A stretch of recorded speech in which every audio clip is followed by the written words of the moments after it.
भारतीय आर्थिक विचारकों में कौटिल्य का स्थान सबसे पहले आता है। इनका दूसरा नाम विष्णुगुप्त भी था। इतिहास में इन्हें चाणक्य के नाम से भी जाना जाता है। ये चंद्रगुप्त मौर्य के प्रधान सलाहकार भी थे, इसलिए उन्होंने शासन को अच्छी तरह चलाने के लिए अर्थशास्त्र की रचना की थी, जिन्होंने अपनी पुस्तक में राज्य के शासन, भूमि सुधार, उद्योगों में प्रबंध, व्यापार, करारोपण, विदेश नीति, श्रमिक, सेना आदि सभी विषयों का समावेश किया है। इस अर्थशास्त्र को कौटिल्य अर्थशास्त्र भी कहा जाता है, जिसमें उन्होंने अपने विचार प्रस्तुत किए। कौटिल्य के अनुसार अर्थशास्त्र की परिभाषा है कि मनुष्य की आजीविका और मनुष्य द्वारा उपयोग में ली जा रही भूमि दोनों को ही अर्थ के नाम से पुकारा जाता है। ऐसी भूमि को ग्रहण करने एवं सुरक्षा से जुड़े साधनों का विवेचन करने वाले शास्त्र को या ज्ञान को अर्थशास्त्र कहा जाता है।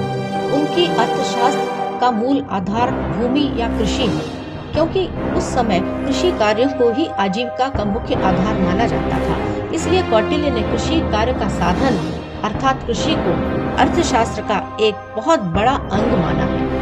आर्थिक नियमों और उनके प्रतिपादन हेतु कौटिल्य ने अपने समय में जिन सिद्धांतों का वर्णन किया है, वे सिद्धांत आज भी आधुनिक युग में उतने ही सत्य साबित हो रहे हैं।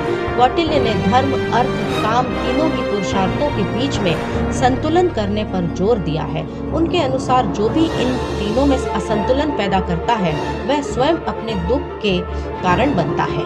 कौटिल्य अर्थशास्त्र द्वारा रचित संस्कृत का वह ग्रंथ है जिसमें राजनीति, कृषि, न्याय जैसे सभी विषयों को वर्णित किया गया है। अर्थशास्त्र में सामयिक अर्थनीति, समाजनीति, राजनीति, धर्म आदि पर पर्याप्त जोर दिया गया है। इस विषय पर जितने भी ग्रंथ लिखे गए हैं, उतना किसी ने भी इतनी स्वाभाविकता से और नैसर्गिक वर्णन नहीं किया है जितना कौटिल्य ने किया है।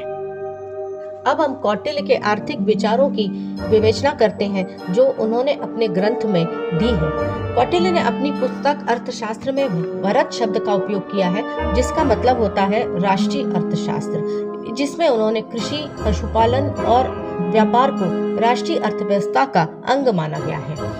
अब करारोपण की बात करते हैं तो कौटिल्य के अनुसार राज्य के खर्चों को अच्छी तरह से चलाने के लिए कर व्यवस्था आवश्यक है।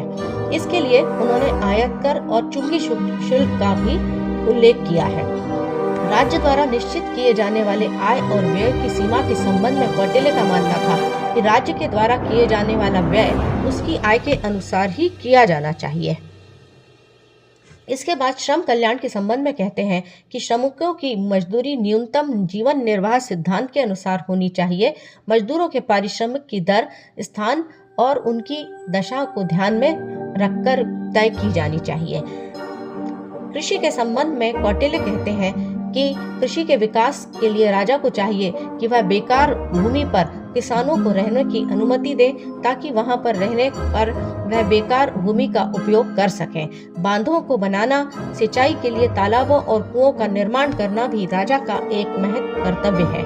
कौटिल्य दास प्रथा के परम विरोधी थे। उन्होंने इसका विरोध किया है और साथ में व्यापार और औद्योगिक नीति के संबंध में कौटिल्य कहते हैं कि राज्य के विकास और सुदृढ़ता के लिए राज्य के कोष में पर्याप्त धन होना चाहिए, ताकि राज्य के कोष में धन की आपूर्ति पर्याप्त मात्रा में हो सके। खान चूंकि राज्य के अधिकार क्षेत्र में आती है और इसलिए सोना और चांदी जैसे बहुमूल्य धातुएं खानों से ही मिलती हैं। कौटिल्य का मानना है कि बड़ी खदानों से लागत कम आती है, अतः यह श्रेष्ठता की श्रेणी में आती है। सामाजिक सुरक्षा की दृष्टि से संकट के समय में गरीबों की सहायता हेतु संस्थाओं की स्थापना, वृद्ध और अपाहिज व्यक्तियों के लिए आश्रम आवश्यक है। कौटिल्य के मत से यदि हम समझने का प्रयत्न करेंगे तो पाएंगे कि अर्थशास्त्र कृषि, राजनीति सबका एक घनिष्ठ संबंध है, क्योंकि एक विशिष्ट राज्य व्यवस्था के अंतर्गत ही सभी गतिविधियों का संपादन और साधनों का उपयोग किया जाता है।